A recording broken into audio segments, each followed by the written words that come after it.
I'm going to tell you a story. One of learning from failure. One of a dreadful dilemma. One of father and son bonding. This is Pass Fail, the Kyle Shanahan story.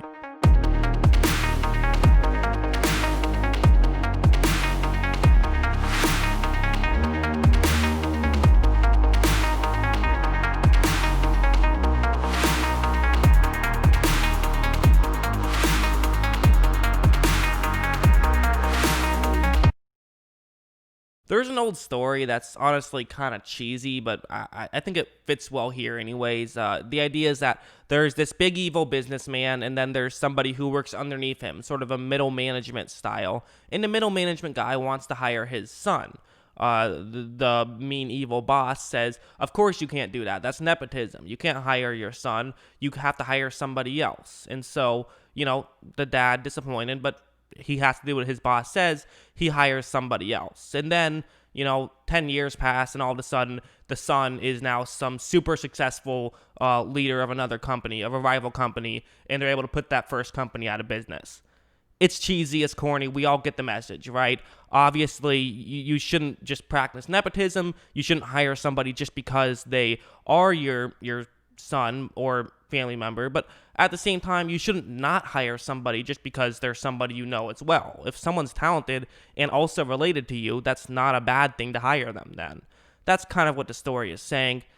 And this thing would kind of play out a little bit in real life as well, The following year, 2010 now, Mike Shanahan would become head coach of the Washington Redskins, and he said, you know what? I know that there's a guy who's been a pretty good offensive coordinator over for Houston. Why not get him to join my team? And that's what happened. Shanahan left the Houston Texans to be with his dad and to be the offensive coordinator for the Washington Redskins.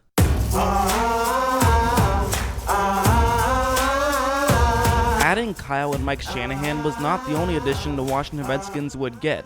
They also traded for Donovan McNabb, just coming off of actually his third best season passer rating wise for the Philadelphia Eagles. He was certainly getting up there in age at 34, but definitely he's someone who could potentially be a starting quarterback. However, things will not necessarily go too well. The Shanahans were trying things that have worked for them in the past, like a play like this.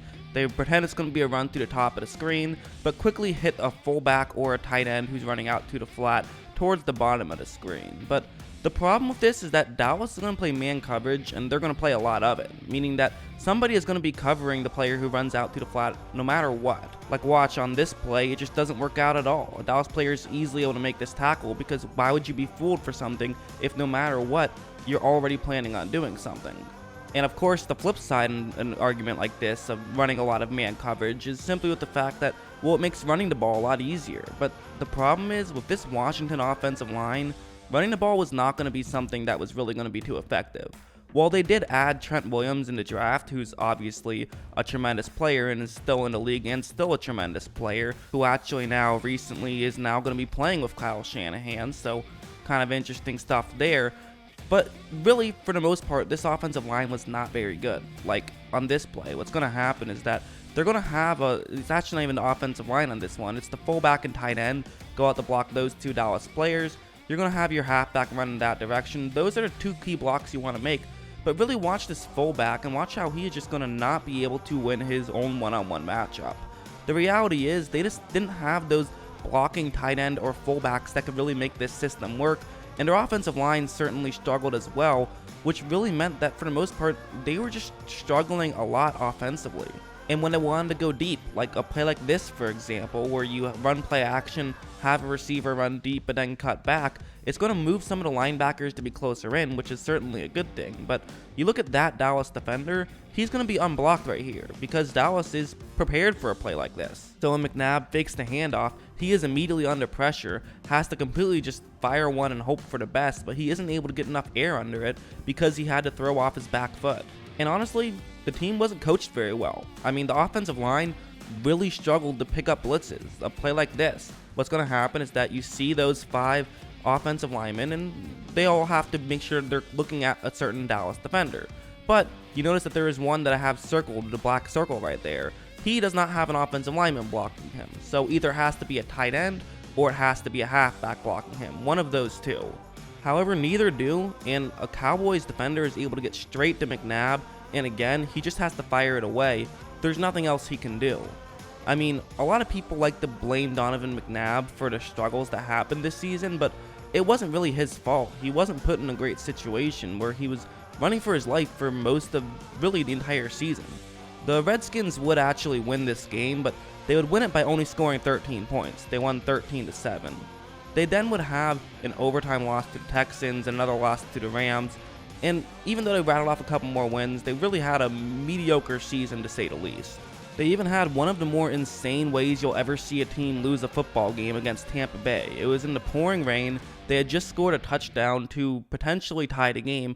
All they needed was an extra point, and this was going to be a tie football game. And again, keep in mind, this is the old rules, where all you have to do is kick a 19-yard field goal to get the extra point. But because of the rain, the snap was a little high, and the holder could not hang on. They lost the game because they couldn't get a hold down, not even a missed kick. For the Shanahans, the 2010 season was kind of a mess and honestly rather forgettable, but one interesting thing did come out of it. This was in a game where the Redskins were at 500. They were 5-5, and this would actually be the last time of the season that they would end up being at 500. They would never reach this point again. They're down 4 points, 2.5 minutes left, playing the Minnesota Vikings, and the Minnesota Vikings have the ball already in field goal range. So it's a 3rd down and 8. They could just run the ball, kick a field goal, and take the 7-point lead, which is pretty significant. I mean, a 7-point lead, the Redskins don't have any timeouts left. They would basically have to, with 2 minutes left, get a touchdown with no timeouts. That's very difficult to do. So that's what Minnesota could do, but they're going to get a little creative instead. It's going to be a cover 3 zone that Washington is in, and for the Vikings, they're going to run play action, have a receiver run over the middle. It's something very similar to what you'll see Kyle Shanahan do a lot, but at the same time, this is definitely something that can work, especially when you really are expecting a run here. Brett Favre fakes the handoff, he starts to roll out, looks for a receiver, but doesn't like what he sees, so instead just runs with it, dives forward, and picks up the 1st down. Just like that, they don't have to kick a field goal and play defense. The game's over. They kneeled the ball down 3 times and won, and Washington would really go on a skid after that. They won one of their last 6 games and ended up finishing the season 6-10. Really, quite frankly, just a mess and a very disappointing season. And quite frankly, the next season wouldn't end up going that much better. In fact, it would get a lot worse. They said, okay, enough of Donovan McNabb, let's bring in a real superstar quarterback, and that superstar quarterback was Rex Grossman. Things actually started off okay. They started off 3-1, but then they would just completely collapse. Against Philadelphia, nothing on offense worked too well. Like on this play, it's a cover 2 man, and those are the routes that they're going to be running here. And so, there's several routes you could look at here if you're Grossman, but the one that he likes is the one that's going to be running deep but cutting over the middle. The 3rd receiver closest to the bottom of the screen. That's the route that he likes. It is really a high-risk, high-reward type route, but, it can get the ball deep downfield, but of course, there's 2 safeties in the area, so if one of them breaks up and is able to make the play, well, then it could be an interception, and also it's man coverage, so there's another Eagle who's in the area. So there's technically 3 defenders who could end up making a play, but at the same time, if things break out well, this could absolutely be a play that has a window of opportunity here. So Grossman takes the snap, he takes a couple of steps back, does fire in that direction, and throws an interception, as could honestly have been predicted by my tone of voice while saying that play. Honestly, simply put, Philadelphia was just ready for everything. I mean, a play like this, it's going to be a cover 1 blitz, and they're going to have a player run up to the flat. Again, this is the kind of thing that it works a lot better in zone, where you can get people out of position by fooling them, but, that's really what Kyle Shanahan likes to do. He likes to get people out of position. He likes to fool people, but in man coverage, there really isn't that much you can fool people about. Now, you can run the ball well against man coverage, but again, if you can't run the ball, if you don't have a great offensive line, it's very difficult to pull those kind of things off. So Grossman hits his back, and, well, the Philadelphia Eagle hit harder. Watch how he just blew him up, and again, that's just kind of a lot of what this game was. It was nothing working out for the Washington Redskins and a lot working out for the Philadelphia Eagles, and while Philadelphia won, Washington would continue losing. That started a 6-game losing streak that put him down to 3-7. A lot of went wrong was just plays like this, where, it's very simple. It's a cover three zone. You have a quick zone buster. This isn't something that really should go wrong, but it would, largely because watch what's going to happen. Grossman's going to take the snap right here. Pressure comes, so he has to wait a little bit to make the throw, and then his throw just doesn't have enough zip on it, so he isn't able to get it there. At the end of the day, it doesn't matter what play calls you're calling. If the players can't make the plays, you might as well just be calling the same play every time. Nothing is going to work if you don't have a talented roster. This play is another example of really just a bad decision by Grossman, where it's going to be a cover two zone to have a tight end running over in the middle. And this play can absolutely work, especially against cover two, because there is that middle of the field that's opened up. But Dallas is kind of running similarly to a Tampa 2. The player in charge of covering the middle of the field is going to stay pretty far deep, so really you are going to have to really thread the needle if you're going to want to make this throw. It's definitely, if the play we showed earlier was a high risk, high reward, this kind of seems like a high risk, medium reward, which is probably not the throw you want to make. But Grossman's going to make this throw anyways. He makes a terrible throw, which results in an interception. I used to wonder why people played the lottery. I'm someone who, I used to work at a gas station. I would always wonder why people would, even buy scratch-offs, you're only going to get 60% of your money back. That's kind of the statistics. So it's clearly a bad deal. I mean, you're basically, when you buy a $5 lottery ticket, that lottery ticket is now no longer worth $5. The amount of money you're going to make is going to be less than that. Even the Powerball. People will say, well, hey, if I win, I'll never have to work a day in my life, but you're not going to win. However, when you buy a Powerball ticket, you're not actually buying a chance to win the lottery. I mean, you technically are, but the chances are so low, it's not going to happen. However, there still is something you're buying. You're buying the ability to dream. It's kind of like the people that, they talk about what they would do if they won the lottery, and someone else says, well, first you have to buy a ticket. It's true. You can't dream about what you would do if you won the lottery if you never actually play the lottery. And really, that's kind of what you're doing. When you go out and buy a lottery ticket, you're buying a dream. That's often what you do. It's kind of similar with a franchise quarterback in a sense. I mean, there's a much higher percent chance that if you draft a quarterback in the first round, he will be successful than if you buy a lottery ticket, you will win the lottery. But there still are some definite parallels between the two. I mean, you're using some capital to get a dream, to get yourself hope. And sometimes in the football world, it actually works out. But there is few times as a fan, when you're a fan of a bad team, that you're more excited than when your team drafts a quarterback, because that's your hope. That's your lottery ticket. And the Redskins, they would put all of their life savings into the lottery. They made a huge trade, drafting a ton of capital to move up and get Robert Griffin III, and they're going to hope that he can be their franchise quarterback. And in the first game of the season, they would get immediate results.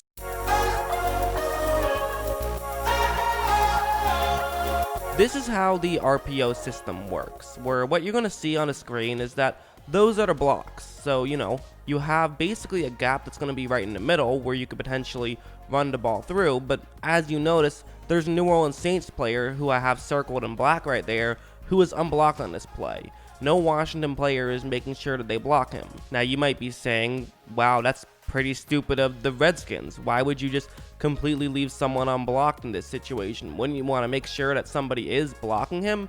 And the answer is no, they don't have to worry about blocking him.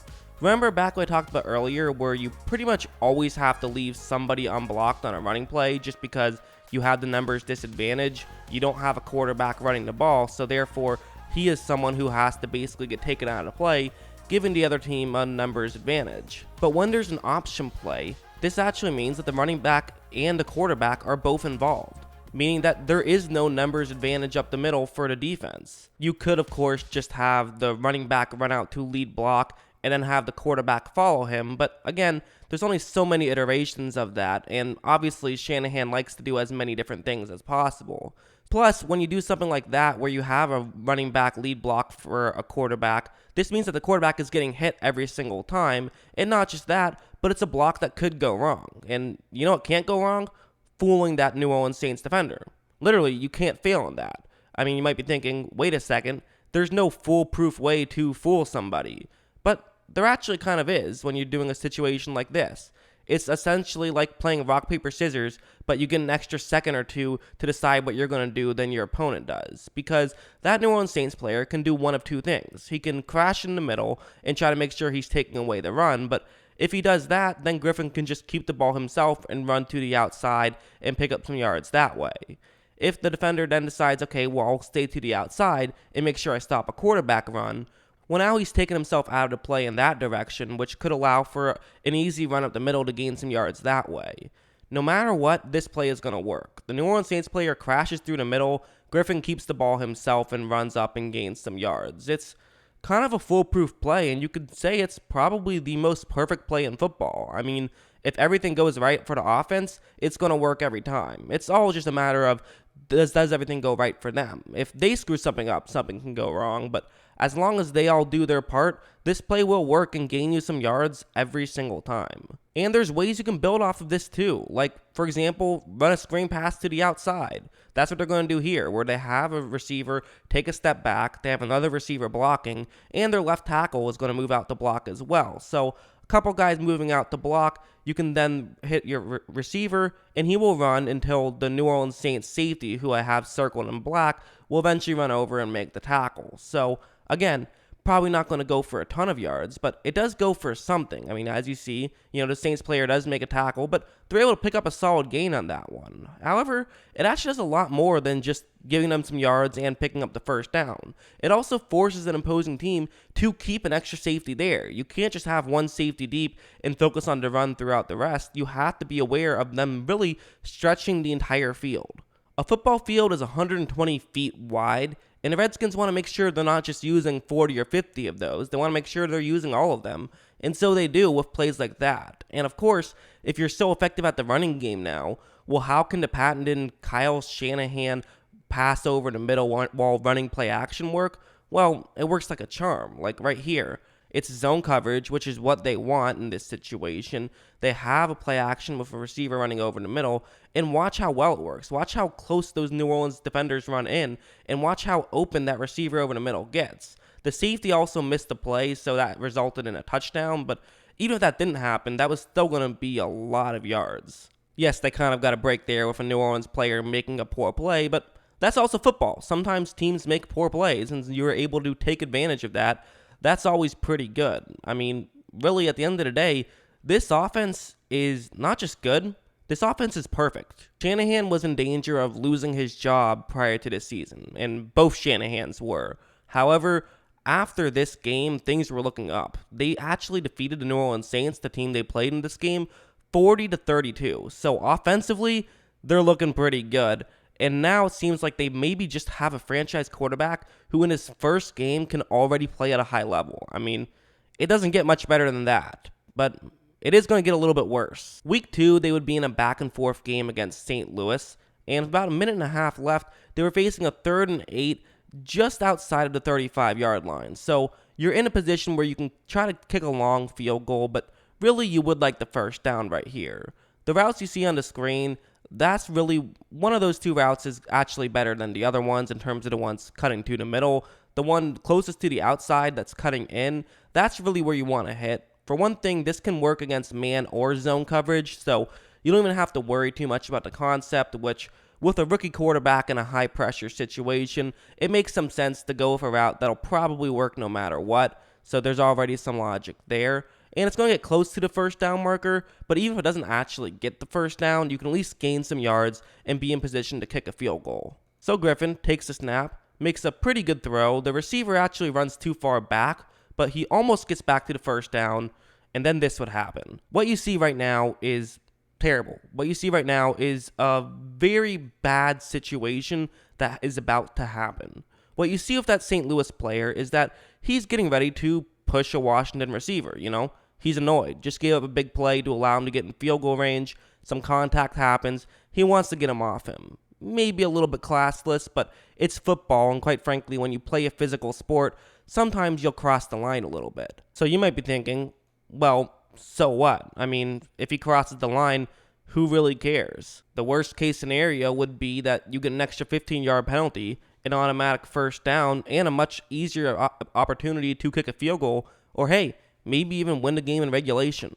But The push would not get flagged, but something else would. The two players are also important here. You have Cortland Finnegan, who is known for basically getting under people's skin, and then you have someone who is pretty much an unknown, Josh Morgan.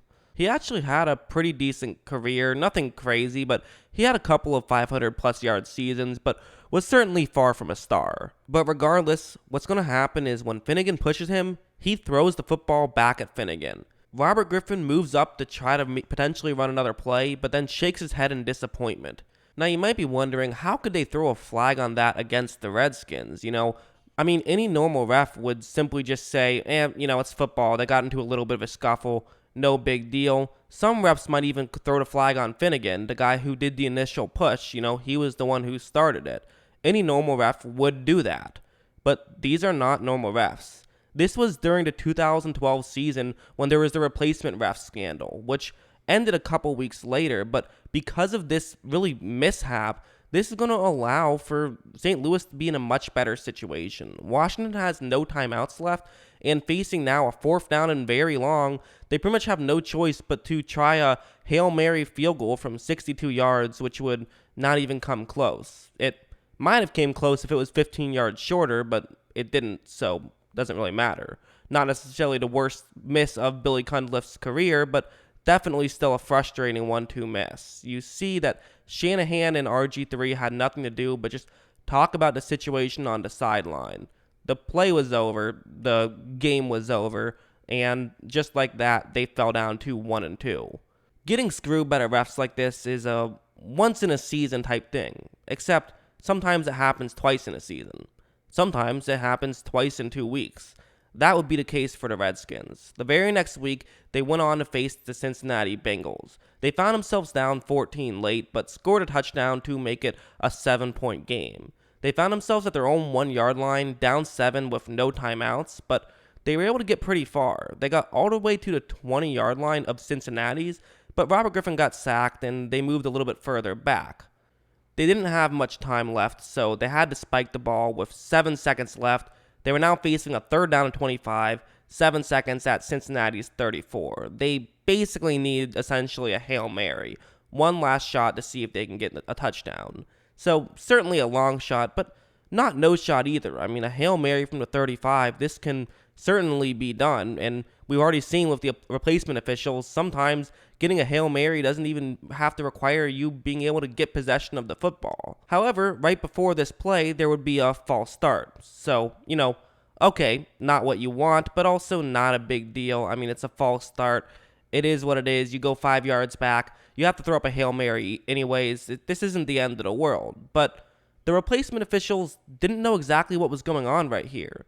They were saying that the game was over because of a 10-second runoff, which is not the case. They quickly realized their mistake and said there's not a 10-second runoff. We need to get everyone back off the field. The game is not over. But in the course of this happening, there was a lot of screaming and a lot of yelling and a lot of frustration. The Redskins had just lost their most previous game, and now they were in position to lose this game due to a bad call by a referee. Kyle Shanahan had it. We don't know exactly what he said, but we do know he said something because he ended up getting fined for yelling at the referees. But that wasn't all that happened. They also gave him a 15-yard unsportsmanlike conduct for what he said. So not only is there the 5-yard false start, but another 15 yards added on top of that, which pretty much just basically meant that they had no chance of winning this football game. They were pushed way too far out. There is no 10-second runoff. Okay. The game clock was stopped. We have an unsportsmanlike conduct foul also on the offense. Griffin did try, but there was really nothing he could do. Trying to get the ball 60 yards down the field on one play was just not going to happen. So when they had a long shot, but still very much an opportunity taken away from them, just the week after they had gotten screwed prior by really kind of a weak unnecessary roughness penalty before, it had to be frustrating. And quite frankly, it's the kind of thing that can completely ruin a team's confidence and completely ruin a team's season. And it kind of did, actually. Really, after those 2 losses, they really struggled to do too much more. They would actually go ahead and beat Tampa Bay at Tampa Bay, so that was certainly a pretty impressive win to say the least. And they would split their next two to go 3-3, but with 3 straight losses, they fell down to 3-6. And again, talk about frustrating when you probably should be potentially 4-5, maybe even 5-4 if things go differently, and really have an opportunity to try and make the playoffs. They're now in a situation where they pretty much have to run the table if they're going to do anything. So that's what they do. I think a lot of people forget how disappointing the first half of Robert Griffin III's rookie season was, not really because of him, but just the team in general. And I think people forget this because of how dominant he was in their wins later in the future. There was just nothing you could do to stop him. Like, this was in that Tampa Bay game. They would have 3 receivers run deep right here in a cover 1 play.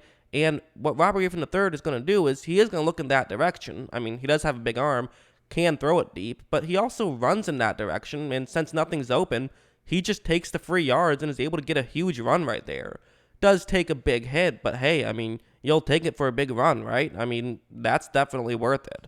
And it truly wasn't just the running game. Well, yes, the running game was fantastic. I mean, this offense doesn't work without his running ability.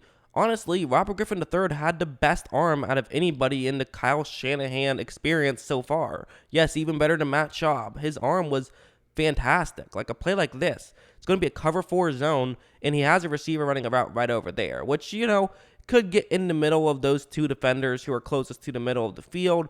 This is a route that can work, maybe not necessarily a route that's going to work out perfectly. It'll probably be a small window, and he'll have to make a decision whether he wants to throw it here or not. But as you see, both of the Falcons' defenders are going to go a little bit too far in, and Griffin is able to throw it just over the outstretched arm of a defender, which results in a very easy touchdown for a wide receiver, and it's not too difficult to pull that kind of play off once you get the ball there, but to have that arm is really what it comes down to. And when teams are so focused on making sure they keep things in front of them, sometimes, that can happen, and that's exactly what did happen. I mean, you contrast that with their terrible 3rd-round backup who could never get a big contract in the NFL, some guy named Kirk Cousins, who, when he had to come through in a game like this against Atlanta, he could not. He tried this route, a good route against cover 2 zone, but would end up just throwing an interception that was really the key blow for them losing this game. He tried to fit it through a tight window,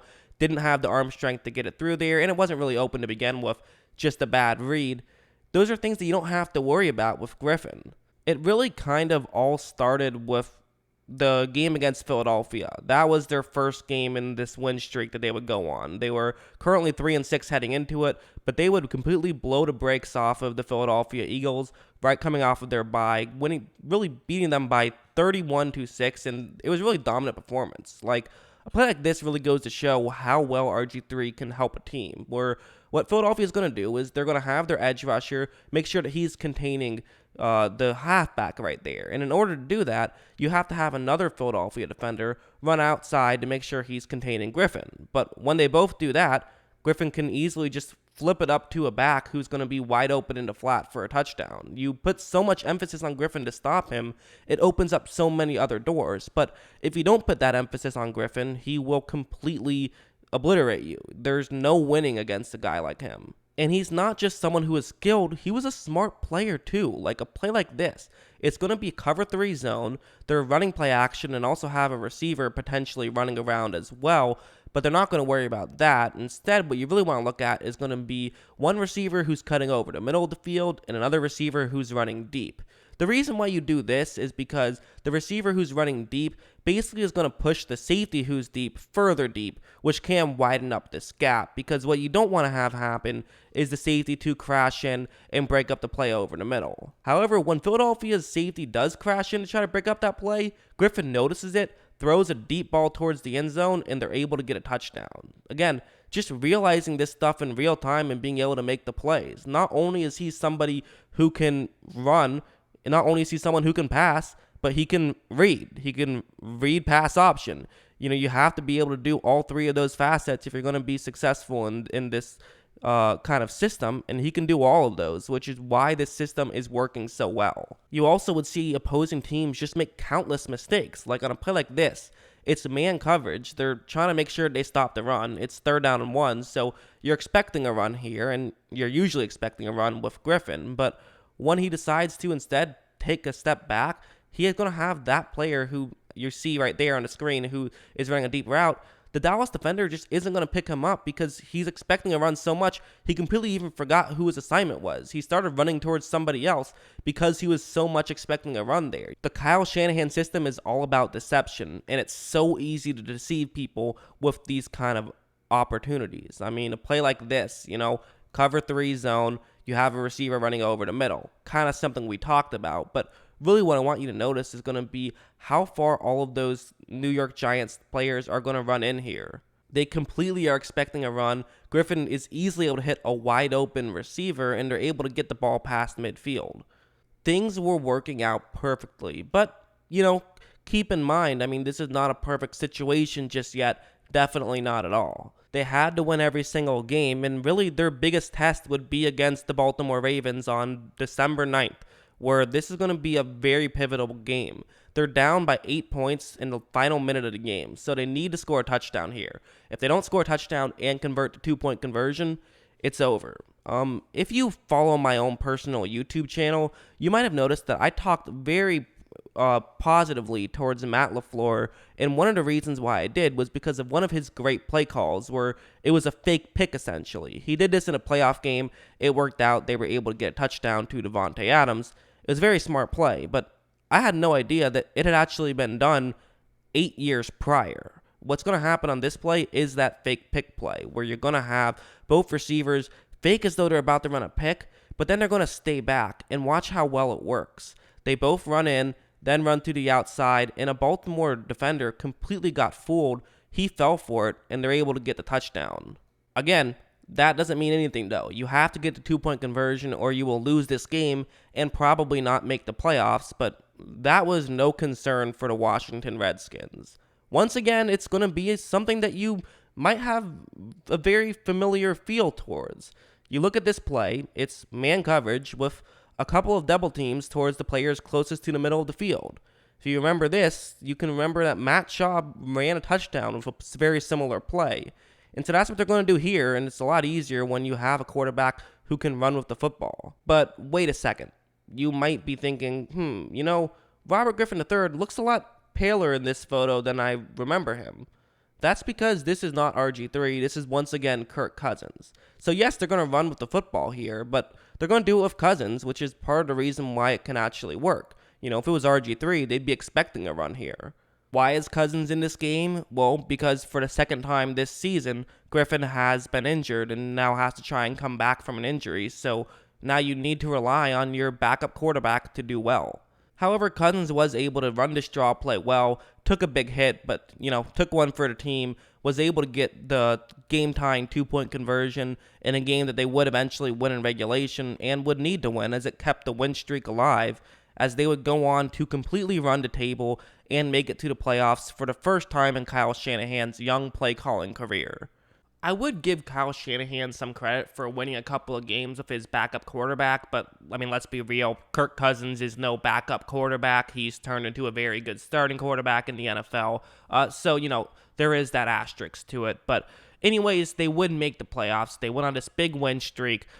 They were actually the first team to start off 3-6 and then make the playoffs since the 1996 Jaguars, who would then go on to upset the Denver Broncos after being 14-point underdogs. So that was a pretty interesting situation. But really, this is a very interesting game. They're going to be going up against another team with a rookie quarterback, and there's kind of these weird similarities between the Seahawks and the Redskins. There's a lot of talk about both of these two teams are probably having their franchise quarterbacks, and this could be one of many matchups between these two young guys.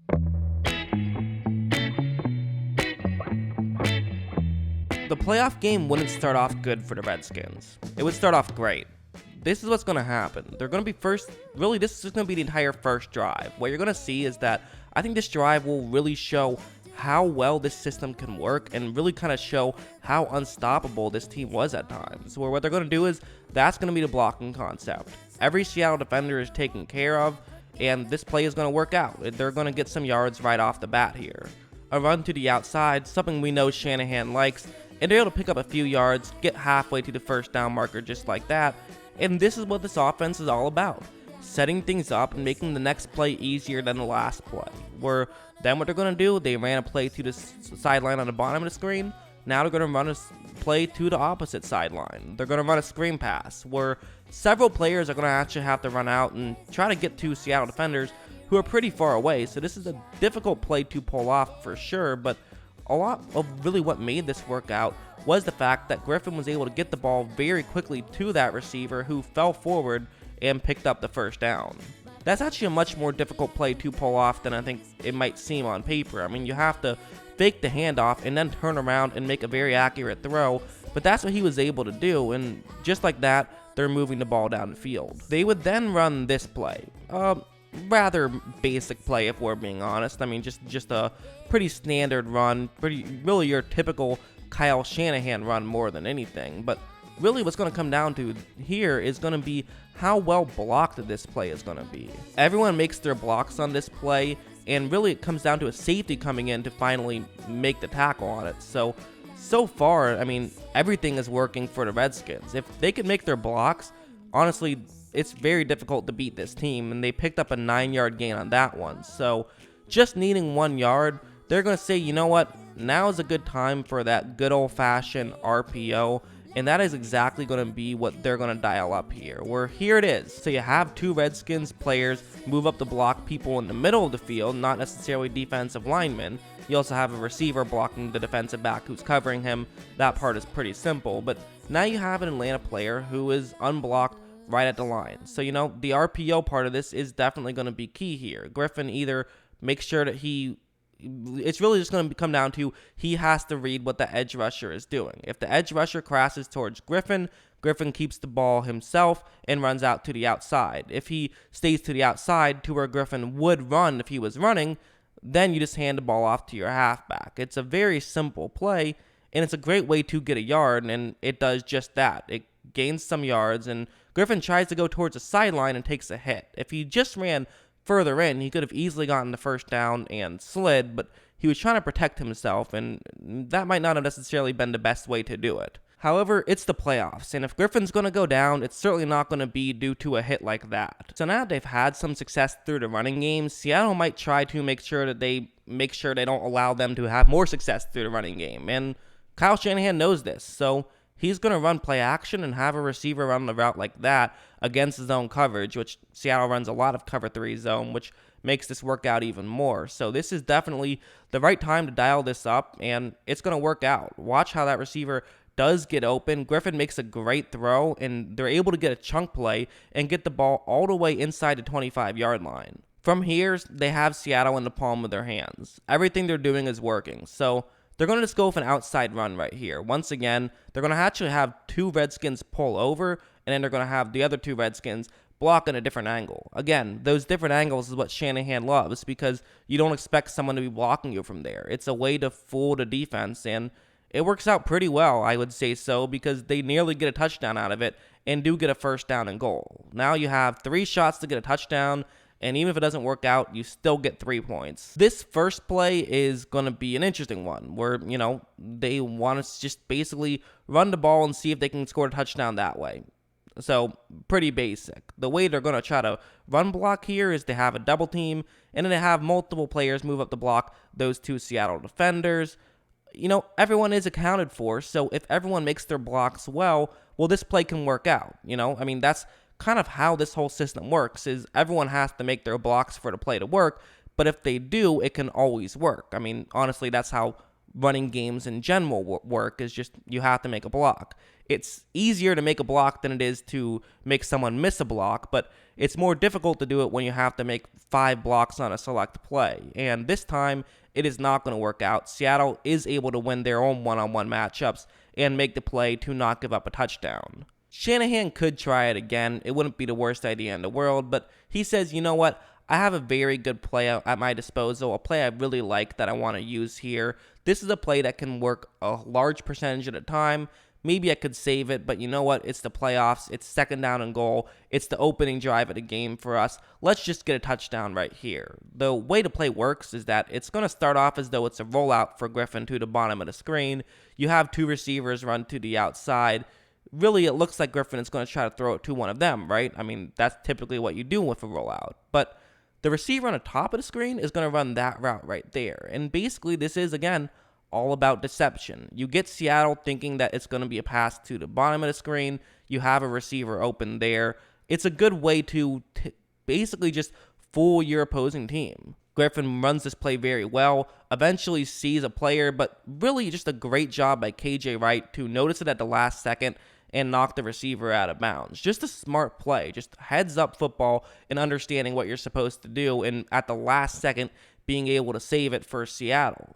I mean, that's not a play a lot of people would make, but every now and then, even if you have a great play call, even if it's executed well, an opposing team is just going to make a great play themselves and be able to, disrupt it. Also, if Griffin's pass was a little bit lower, the receiver wouldn't have had to jump up, and there wouldn't have been as much time for Wright to make that play. So you could definitely put some blame onto Griffin, but as a whole, more of a great play than anything else. And now it's 3rd down and goal. So what do you do here? For Kyle Shanahan, he's going to do this. He has those 3 receivers run those routes right there, one of them being a halfback. So really the halfback's route is actually the one that he wants to throw it to, because the other 2 players are basically just going to get those Seattle defenders out of the way, which can create a one-on-one matchup. That's what you want here, because everyone knows you're probably passing it here.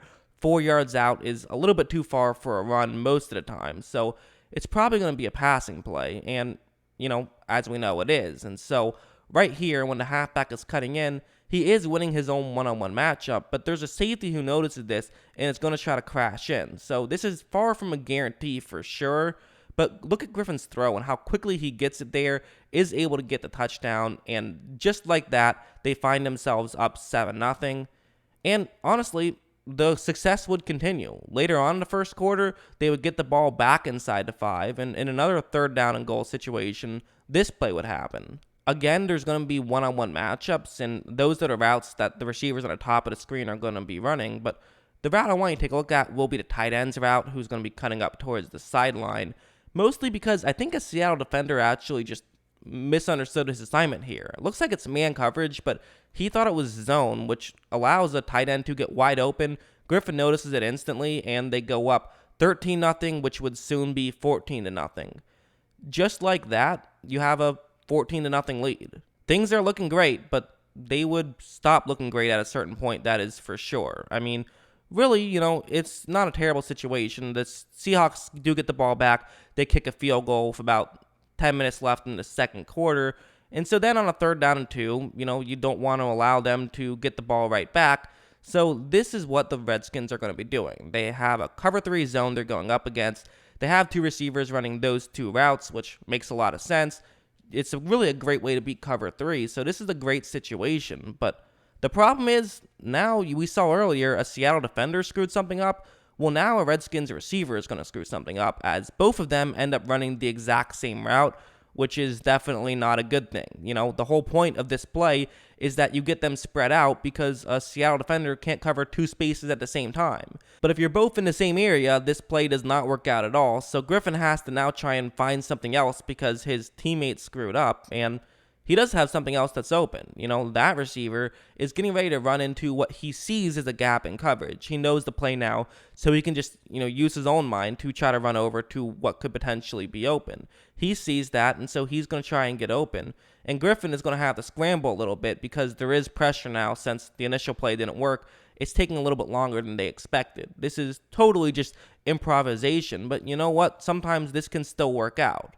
However, Griffin, when he has to try and make that throw off balance, he just throws it too short. It's a tough play to make, but again, another play that Griffin could have made but failed to. This game was looking like it was all Washington, but it slowly started to become more and more of a Seahawks game. They then scored a touchdown to make it 14-10. So with 4 minutes left in the second quarter, this was the next 3rd down that they would face that would be very pivotal. Again, a pretty good play here, where it's going to be play action against zone coverage. They have a receiver over the middle. This makes sense for Kyle Shanahan. Let's just go back to our bread and butter. Let's go back to our favorite play. Griffin fakes the handoff. He has a receiver open, and he instead decides to throw it deep, which ends up getting intercepted. And even some pushing and shoving happens at the end of that play, which is, certainly always fun. I mean, you're looking at a situation right now where you had an open receiver over the middle. That's where Griffin could throw the ball to, and really that's where you would want to throw the ball to. I mean, honestly, the whole point of that play is to hit it over the middle, but Griffin just got a little too excited there. Maybe he wanted to get it all back right away, threw one deep, and he just wasn't able to get it there, which resulted in the interception.